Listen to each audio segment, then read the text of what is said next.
Хайырлы күн, с вами учитель казахского языка Дошан Жандарбекулы.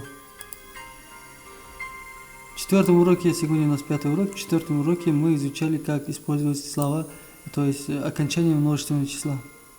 Сегодня я научу использовать остальные, то есть в казахском языке 4 вида окончания.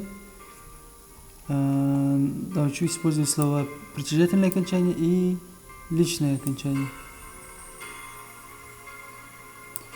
А падежное окончание на следующий урок оставим.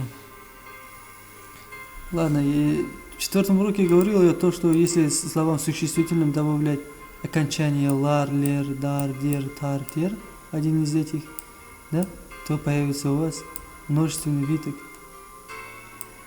А если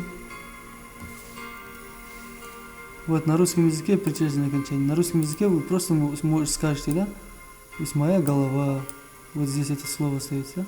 То есть моя голова остается без изменений. На казахском языке после слов голова, то есть где многоточие, ставим существительный, после мы должны добавить их притяжательные окончания. Личное окончание мы уже знаем это. Когда помните, в первом уроке мы изучали используя слово глаголов. Если слово начинается на мен, то оно заканчивается обязательно ман и мен. Тогда мы используем глаголы, где многоточие. То же самое можете использовать, где здесь существительный поставить, да, и после добавить свои личные окончания. То есть вы уже это знаете, как так, мы уже это раньше проходили. То есть если начинается сен, то оно обязательно должно закончиться на сын. И так далее. То это в примерах будет яснее. Человек это Адам.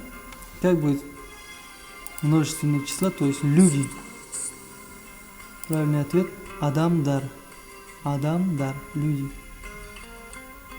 Мой человек. Менің адамым. Почему ам выбрали? Во-первых, это звонкое, то есть твердое слово, и поэтому выбираем ам. В каких случаях м выбирается? Если слово заканчивается на гласной, тогда вот это мягкие гласные, и один из них отпадает, и м остается только м. Твой человек сенің адамың. Здесь то же самое. Ваш человек сіздің адамыңыз. Его человек оның адамы.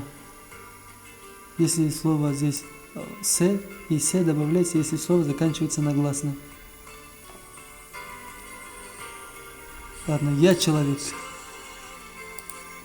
Мен адаммын. Ты человек, сен адамсың. Вы человек, сіз адамсыз. Он человек, ол адам. Эти мягкие слова, к примеру, приведем. Дом это үй. А как будет дома? Правильный ответ. Үйлер. Мой дом. Менің. Мой дом будет. Менің үйім. Вот так мягкое слово. Выбираем мягкое окончание. Твой дом. Здесь сенің үйің. То есть иногда казахи говорят просто без менің, сенің, оның.